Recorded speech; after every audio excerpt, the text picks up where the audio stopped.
Thank you for coming. We are facing a challenge of the sort that we've never seen before, and it's very important that you are here and that you are listening.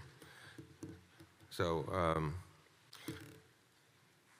I guess I'll be saying a few things that don't actually completely agree with what Dr. Lazinski said, so don't be too surprised when you hear them. We're going to be discussing 8 different we're going to start discussing 4 distinct but very important interacting topics here. One is that there are 8 different repeated findings, each of which show that the EMF safety guidelines do not predict biological effects and therefore do not predict safety. That is of absolutely critical importance here because the only claim of safeties that we have are based on these safety guidelines that simply do not work. The second question is, how do we get health impacts from EMFs, and what health impacts are already being produced by EMFs that we are already exposed to? The third issue that I'm going to talk about is the issue of EMF pulsation.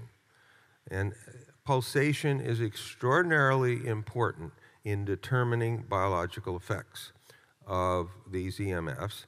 And in general, this is a huge problem, both because 5G is designed to be extraordinarily highly pulsed, and also because all these wireless communication devices communicate via pulsation.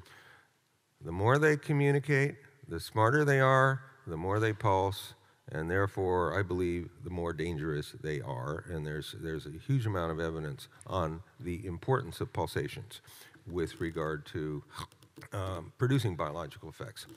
And then finally, we're going to talk about the properties of 5G, and which is to be used in conjunction with 4G as well, and why we have every reason to expect that 5G will be much more damaging than anything that we've been exposed to previously.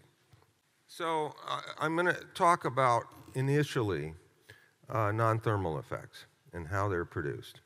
So there are 28 different studies that have shown that non-thermal effects of microwave and also other frequencies, and let me say they include the millimeter wave frequencies, everything, basically all the frequencies that we have to deal with, that those effects can be blocked or greatly lowered by calcium channel blockers.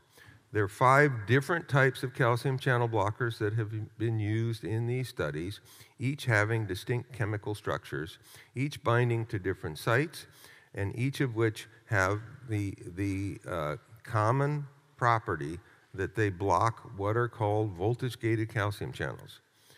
And so these are used in the scientific literature many, many hundreds of times to show that these voltage-gated calcium channels have roles in producing biological effects. And what these studies clearly show is that the EMFs are working via activation of those channels. So this proves then that EMFs act by activating the voltage-gated calcium channels, and I abbreviate those VGCCs. And they then, and so what are these channels and what do they do? Every cell in the body, as I think probably all of you know, is surrounded by a membrane called the plasma membrane. These channels are in the plasma membrane, and when they open up, they allow huge amounts of calcium to flow into the cell. And most of the effects then are produced by excessive calcium in the cell. Typically, calcium levels outside the cell are about 10,000 times higher outside the cell than they are inside the cell. And as a consequence of that, you get huge amounts of calcium flowing into the cell when you open these channels, and that's been known for decades. This effect occurs from millimeter waves, from microwaves, from radio frequency waves, from intermediate frequencies, extremely low frequencies from our power wiring, 50 hertz and 60 hertz, and even from static electrical fields and static magnetic fields. They all work on the same target. Now,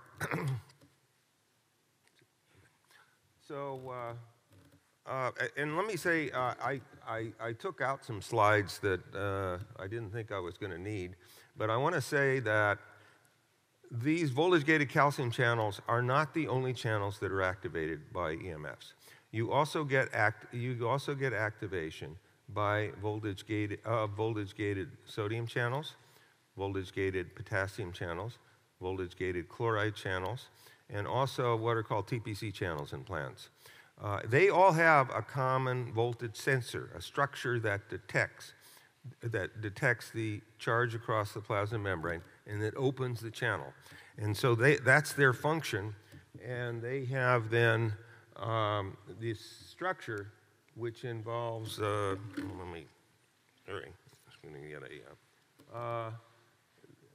voltage sensor are these 4 orange helices, and they have a whole bunch of positive charges in them, you can see. And they then respond to the electrical parts of the EMFs. And so they are extraordinarily sensitive to these EMFs. And I have some other slides in here, but I don't think I have time to talk about them, so I'm going to skip through them. Sorry about that. This is actually a fascinating structure, but we don't have time to talk about it. The forces on the voltage sensor are approximately 7.2 million times stronger than the forces on singly electrically charged groups in the aqueous parts of our cells and bodies. And this comes from the physics of the structure. The forces are 20 times higher because they have 20 charges, not 1. They're about 120 times higher because those charges occur in the lipid part of the membrane, and this is based on the dielectric constant of the membrane. And they're about 3,000 times higher because the membrane it has a very high electrical resistance, so you get a high amplification of the electric forces. How then do you get effects? And the answer is you get effects through this pathway. So you have various frequencies activating the voltage-gated calcium channels. You get large increases in intracellular calcium. That's what this is. And you get effects largely through calcium signaling. Calcium signaling is very important in the cell. And it's known that immediately following EMF exposures, you get large increases in calcium signaling. And you then get pathophysiological effects when you get way too much calcium signaling. You also get effects through this pathway here. You get increases in nitric oxide and superoxide. Both of those are increased by the calcium. They react with each other to form peroxynitrite, and peroxynitrite is elevated following EMF exposures. And you then get high levels of free radicals and oxidative stress and NF-kappa B and inflammation. So all of these things are known to occur following EMF exposures, and they all contribute to the pathophysiological, that is, the damaging effects that we see. Okay, so that's how the system works. Now, what I'm going to talk about now are the safety guidelines. And the safety guidelines have this. This was the 1998 safety guidelines that ICNIRP proposed, and tragically, these guidelines have basically been adopted in much of the world, and that's the basis of the problems that we have. And if you look at the safety guidelines, you'll see several things here. First of all, the whole body allowable radiation is much lower than partial body radiation here. This is 25 times higher, this is 50 times higher. But when you get effects that act at the level of individual cells, those cells don't care whether they've been irradiated as part of your whole body or partial body. So this huge difference really makes no sense in terms of the science. The second thing is that allowable levels are based on specific absorption rates, which are abbreviated SAR. That's a measure of heating. So what that means is these do not deal with any non-thermal effects, non-heating effects. And we know there are vast numbers of such non-thermal effects that occur. So the safety guidelines are obviously flawed in that way. But now what I'm going to talk about is not so much what we know from the theory, but what we know in practice. When we have real data testing the safety guidelines, what do we find? And I'm going to talk now about many, many different highly repeated studies which show the safety guidelines don't work. And the first of these have to do with various kinds of effects that are produced. And these are done, many of them are done in animals, many of them are done in humans. And where they can be done, in some cases, they're done in cell culture. And what you see is, and these are based on 25 different reviews, you get lowered fertility at levels of exposure far, far below the safety guidelines. And so, you know, these are huge problems. And as you can see here, there are many, many different effects, all of which influence fertility. And what I'm going to tell you later on is that male fertility is particularly heavily affected, and we're looking at a crisis of male infertility right now in our populations. We have neurological and neuropsychiatric effects that are produced. Again, 29 different reviews on these things occurring. And when you look in animals, what you find is you see major changes in the structure of the brains in animals. So that then give us an understanding of how these various other changes that we see in humans occur. These are already very far along in our societies. Cellular DNA damage of 3 types. You get single and double-stranded DNA breaks, you get oxidized bases, and all of these, of course, have roles in cancer and germline mutations. Let me just say, Dr. Lisinski raised the question, do these actually produce mutational effects? And the answer is clearly yes.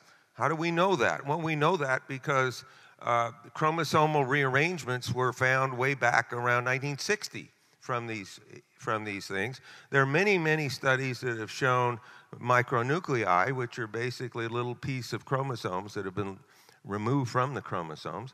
So we know there are mutational effects from these, and we also know that these same kinds of DNA changes in other contexts produce many, many mutations in humans and in animals. So there should be no question that we're looking at mutational effects. We have apoptosis, programmed cell death. This is something that's important for producing reproductive and neurodegenerative effects. Again, 15 reviews. So there are many, many different review articles. There are huge primary literature studies on each of these things. And we also have oxidative stress, free radical damage. And let me just say, it's known that the DNA effects are produced by free radical attack on the DNA following EMF exposure. How do we know that? Because we can block it with antioxidants that scavenge free radicals. And so there are 25 reviews on that. There are endocrine effects. Essentially every hormone system in the body is affected. You get excessive intracellular calcium. There are 16 reviews on that, and this, as I said before, is the underlying cause of most of the effects, probably and possibly not all of them. There are 38 reviews on cancer. I won't say anything more about it than that. And there are also life-threatening cardiac effects that involve the electrical control of the heart. There are 9 reviews that have been published on those things. So we have lots and lots of evidence. And I only count this as one kind of evidence that shows that the safety guidelines do not predict biological effects. Okay, there's a total of 197 bodies of evidence here. And you know, anybody arguing for the safety guidelines has to show that all 197 of these are deeply flawed. They don't do that, and they can't do that. So let's go on. Pulsation. Pulsation is very important. Pulsed EMFs, in most cases, are much more biologically active than our non-pulse, that is, continuous waves. So continuous wave is just the same frequency with no change in intensity. These pulsed EMFs are where the intensity is going up and down, As was discussed this morning in these pulses, it's the maximum activity probably of the pulses that's the most important. Again, well, I guess I already said this. Average intensities are the basis of the safety guidelines. They cannot be used to predict biological effects because the same average intensities here produce very different effects. Anyway, 5G is designed to be extraordinarily highly pulsed, and it will therefore be vastly more dangerous. Let's go on. And there's a whole bunch of studies on nanosecond pulses. Now, these are pulses that just go up and down. They're not modulating pulses, they're just pure pulses. And they've been shown that these nanosecond pulses over and over again produce biological effects of the sort that we have just been talking about. And some of these, so let's say you take a typical, let's say 40 nanosecond pulse. So a nanosecond pulse is defined as something between 1 nanosecond and 1 microsecond. So there's quite a range. If you take a 40 nanosecond pulse and you average it over 6 minutes, which is what the safety guidelines do, what are you doing? You're averaging it over 10 to the 10th. That is 10 billion times longer than the pulse. And what happens? Well, if the safety guidelines tell you you take the average intensity drops by a factor 10 billion, and then the safety guidelines tell you, oh, it can't do anything, but these things do things all the time, over and over and over again. So this is the kind of lunacy that we have in this area, where the safety guidelines make absolutely no sense, where they've been shown to make false predictions over and over again. And they still, we still have people who are claiming that they're still all just fine. There's also issues with pairs of nanosecond pulses, where 2 pulses of identical polarity produce super additive effects. 2 pulses of opposite polarity produce, the second pulse actually cancels a lot of the effects of the first pulse. Both of those, of course, are inconsistent with the safety guidelines, which assume that everything is additive. I'm just going to talk about one. Oh, sorry. Anyway, 5G is going to have huge numbers of these.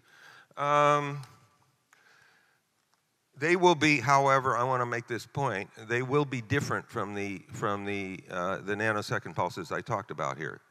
These nanosecond pulses are just straight pulses. The 5G pulses are modulating pulses. Both kinds of pulses work by VGCC activation. So we expect that they'll be similar, but one can raise that issue as to how similar or different they will be. There's one other really fatal flaw of these safety guidelines, which I want to discuss, and I'm going to drop this. There are what are called windows of exposure windows. These are ranges of intensities that produce maximum effects. So you have a particular range of intensity produce high-level effects. When you go lower or higher, they drop way down. Now, lower you say, well, okay, that makes sense. But higher is the big surprise, right? You can go to much, much, much higher intensities and get much lower effects. So what that says basically is that the dose-response curves of these EMF exposures are extraordinarily complex. We basically cannot predict them, and yet, they claim, oh, the safety guidelines were fine. They don't. And so we're okay. Now there are 2 other things which I don't have time to talk about that also falsify the safety guidelines. The point I'm trying to make here is the following. Right at the core of the scientific method is the following.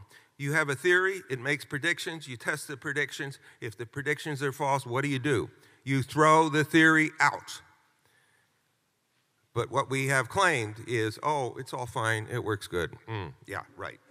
So these things are totally unscientific, and to claim that these are safety guidelines is simply fraudulent. I'll just say this quickly because we don't have much time, but children are more sensitive to these EMFs than are adults.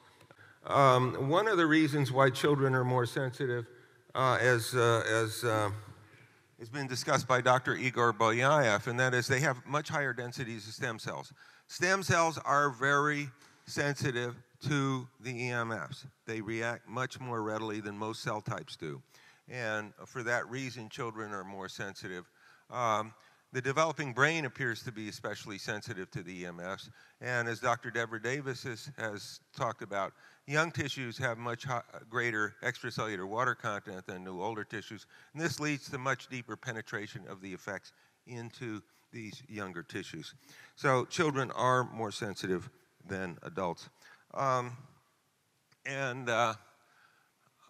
think there are three other things which I do think are serious problems, and I'm going to talk about actually maybe two of them very briefly. One is very early onset Alzheimer's disease, ADHD and autism.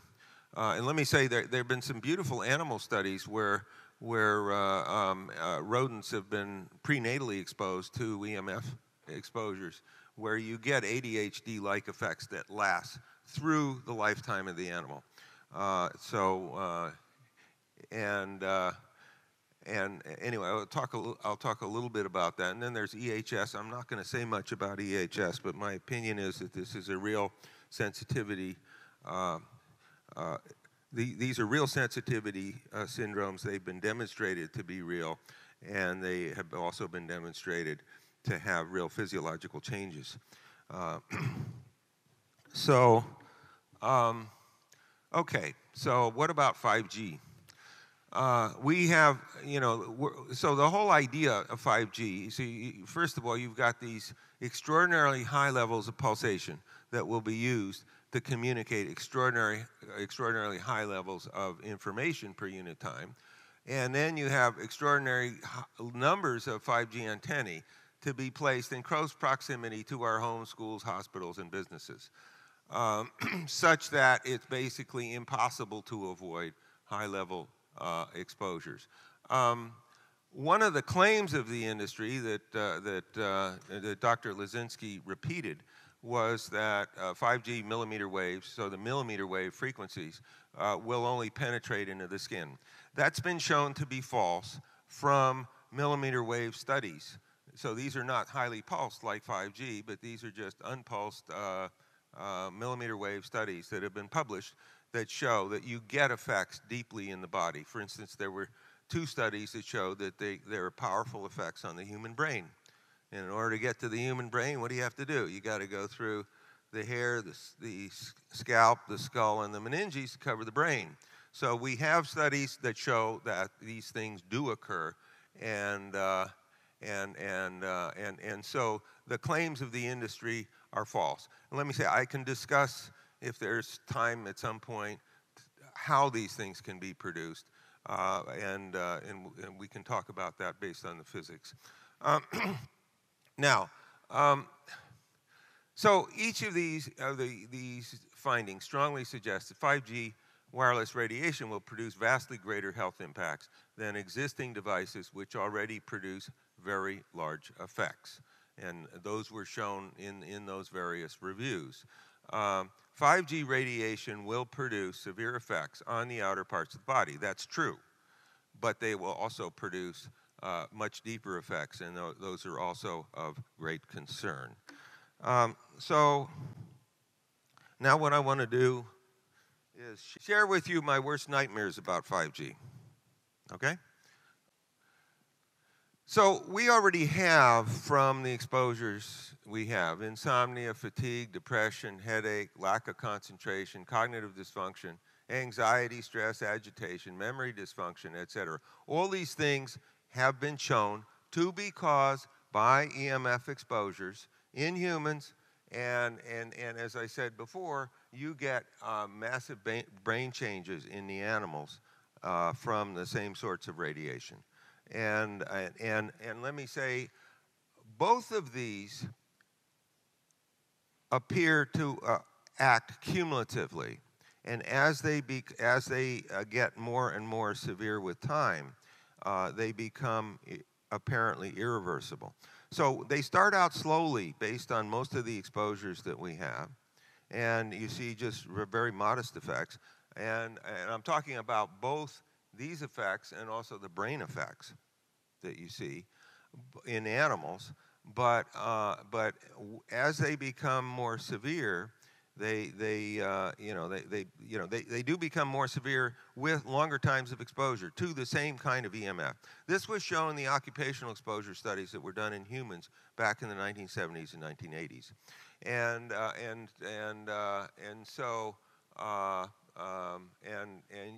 you actually get brain changes in the animals that look very similar to what you see in Alzheimer's brains in humans. So these are, quite serious issues. And one can estimate how fast the effects are cumulative. We have some ideas from the occupational exposures how fast they accumulate, and we can make an estimate, and it's a very rough estimate about how long it's going to be before our brains are going to basically go, become almost totally dysfunctional. I estimated about a year ago, it's probably something like 5 to 7 years. That's based on the exposures we already have. That's completely apart from 5G, further expansion of 4G, increases in putting radar units in cars so they can drive themselves, and all the other exposures that are planned for us. So, so that's, obviously if that happens, we'll just go into utter chaos. And I want to say, this estimate, you can also make estimates based on how fast the brain changes occur in animals. Things occur in animals much faster than they do in us, but we can still do a rough comparison, and that number is probably somewhere in that range that I gave you before. There are a whole series of studies that have shown that excessive intracellular calcium has a central role in causing Alzheimer's disease. And this has been described as the calcium hypothesis of Alzheimer's disease. It's been published for about 25 years, this idea that the calcium is right at the center. We know we have epidemiological studies from people exposed to EMFs. These are mostly extremely low frequency EMFs, which, as I said before, they work on the same target, that you do get increases in Alzheimer's incidence from in those people. We know that EMFs produce large increases in the amyloid beta protein, which is critically important in Alzheimer's. You also get increases in oxidative stress in the brains in animals, and these both have key roles in causing Alzheimer's disease. There were 2 studies in rats, and I've got the citations here. I don't have time to talk about them in detail, but what they both show is the following. The only thing you need to do to convert perfectly normal rats into early onset Alzheimer's rats is to give them a series of EMF pulses. That is the only thing you need to do, period. Think about that. Okay, I think I missed one of the things. Okay, well, okay, we'll go on here. Let's talk about autism. We know that excessive VGCC activity can cause autism. We know that from mutational studies. We know that mutations that cause these to be hyperactive cause autism. We know that increased intracellular calcium has a key role in causing autism as well. There's a large literature on that. How does this stuff work? I've argued that there are 5 mechanisms which are known to be involved in controlling the formation of synapses in the developing brain. So in the developing brain, which is impacted in autism, what do we have? We have a tremendous amount of formation of synapses during the late prenatal period and the early postnatal period.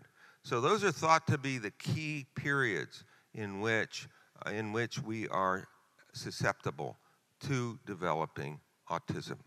And the 5 mechanisms that are involved in controlling the synapse formation, these 5, are all regulated by intracellular calcium.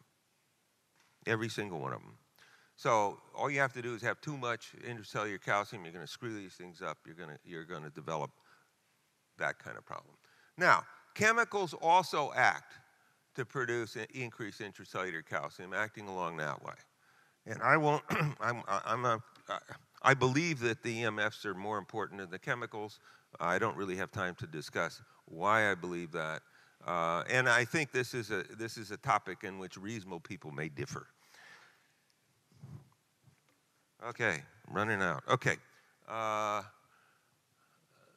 So one of the issues really I think that's important here has to do with the cellular DNA damage and the possibility, and I think the high probability, that what we're doing is we're contaminating our gene pool with many different mutations because of this DNA damage. Now, let me say, we know that exposures we have every day, like Wi-Fi and cell phone radiation, produce this DNA damage and in human sperm, and that and therefore, we should be very concerned about the contamination of our gene pool with very large numbers of mutations. And if we put enough mutations in the gene pool, we'll go extinct for that reason. So we have a whole bunch of ways in which we can go extinct. And I didn't even talk about the reproductive effects because I skipped that slide. Sorry about that. But we're looking at things that really,